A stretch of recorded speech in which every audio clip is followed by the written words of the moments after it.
It began with just one park in 1872. Nature had endowed Yellowstone with a strange, savage beauty.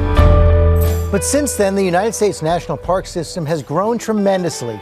400 areas now, covering 84 million acres across all 50 states. An incredible success story, often called America's greatest idea. But how did it all come about? Find out in a brief history of the National Park System. The concept of a national park is largely credited to George Catlin, an American painter who in 1832 traveled across the Great Plains to document disappearing Native American tribes. By some great protecting policy of government, Catlin argued for, a magnificent park, a nation's park containing man and beast, in all the wildness and freshness of their nature's beauty. A few decades later, in 1872, Catlin's dream came true when a natural wonderland spanning Wyoming, Montana, and Idaho became the world's first official national park. They called it Yellowstone. Here is one of the most unspoiled regions on Earth. But visitors must be prepared for roadblocks, like 500-pound bears. We'll just keep the car windows rolled up. Thank you. Further west in California's Yosemite Valley, a controversy was brewing. While the area had been deeded to the state in 1864, with portions belonging to the federal government, the naturalist John Muir believed the state-managed areas were being exploited and lobbied Congress for it to become a national park under full federal control. In 1903, Muir convinced President Theodore Roosevelt to join him on a camping trip in Yosemite.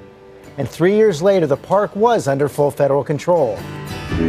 By 1906, Congress helped expand the park system by passing the Antiquities Act, which granted the president the authority to set aside historic landmarks that already existed on public lands.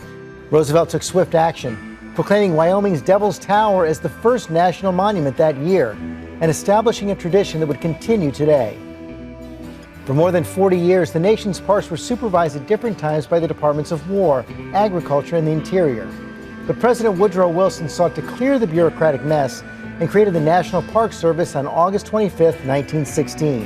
Then by 1933, President Franklin Delano Roosevelt further streamlined the agency with Executive Order 6166.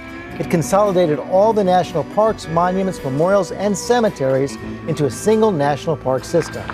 3 decades later, President Johnson ushered in a new era of America's conservation, emphasizing a parks for the people ideology that sought more publicly accessible parks in urban areas.